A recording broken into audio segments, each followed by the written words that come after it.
Bismillahirrahmanirrahim. Allahümme salli ala Muhammedin və ali Muhammed. Əziz müminlər, bu videonu çəkməkdə məqsədim odur ki, bu kanalda abunə olan şəxslər var ki, kanaldakı videoları tapmaqda çətinlik çəkirlər. Hətta sual yazırlar ki, filan şeyin hökmü necədir, necə tapaq? Bu barədə danışmışsınız, videonuz var və s. Amma halbuki kanala abunədir.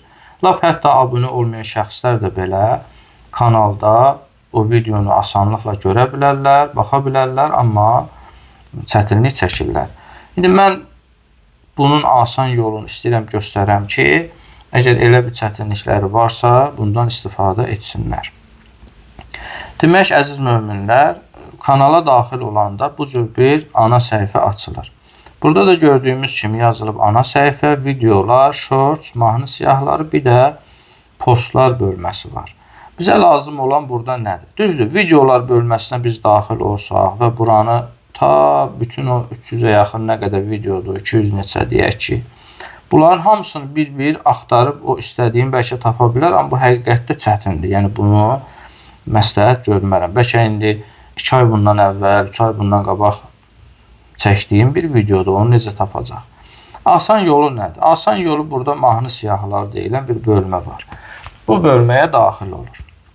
İndi telefonun dilinə görə rus dili olsa bir cür, ingilis dili olsa bir cür orada yazıla bilər, məsələn playlist və s. Xülasə, mahnı siyahılarına biz daxil oluruq. Bu mahnı siyahılarında mən videoları bölmə-bölmə ayırmışam ki, asanlıq olsun. Yəni, istədiyimiz videonu oradan tapmaq bizə çətin olmasın. Məsələn, bir nəfər istəyir qeybətlə bağlı bir məsələni öyrənsin, qulaq assın. Burada həmin bu mahnı siyahılarına girəcək. Burada 10 neçə dənə bölmədir. Bunlara baxacaq. Baxırıq. Qeybətlə əlaqəli hökmlər. Yəni, bu qeybətlə əlaqəli hökmlər bölməsində mümkün deyil ki, şəxsin qarşısına dəstəmaza aid hökm çıxsın, ya məsələn, qurban kəsmək və s. ya heyz, istihazə, namaz və s. Çünki bu qeybətlə əlaqəli hökmlərdir. Bir neçə videodur, hamısı da burada. Məsələn, qeybət etməyin icazəli olan halları, qeybət nədir, kəffarəsi. Yəni, nə danışmışamsa, izah eləmişəmsə buradadır. Yaxud çıxırıq, baxırıq, irslə əlaqəli bir sualı var. Daxil olur irslə əlaqəli bölməyə, irsa olan hökmləri buradan dinləyir. Yaxud namazda şəkkin hökmü bilmir. Belə olan halda nə etməlidir? Namazla əlaqəli olan, namazda olan şəkkin hökmləri girəcək, burada ancaq şəkkə aid hökmlərdir. Yəni, ha belə, əziz möminlər, ya qadındırsa, qadınlarla əlaqəli məsələ bu bölməyə daxil olur. Məsələn, hicablı xanım makiyajdan istifadə etməsi, arvadın əl boyunda haqqı, xülasə, ətir və s. Yəni, qadına aid olan məsələlərdir. Ya sırf, məsələn, xumusla əlaqəli məsələ öyrənmək istəyir, xumusun hökmləri burada.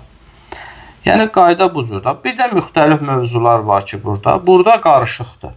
Yəni, bura müxtəlifdir. Yəni, dəstəmaz, namaz, yuxarıdakılardan kənar qarışıq mövzular. Məsələn, təsbihlə istixarə, qurbanlıq heyvan, krevetka, skumbriya, siqaretin hökmü, aşura günü oruç tutmaq, domino, bilyard, qohum, əqraba və s. Məsələn, rəca nədir? Qohumla əlaqə, aşura günü, sədəqə, dilənçin, əli boş qaytarmaq, əl çalmaq, nəzr eləmək, həsəd, qibdə, xülasə.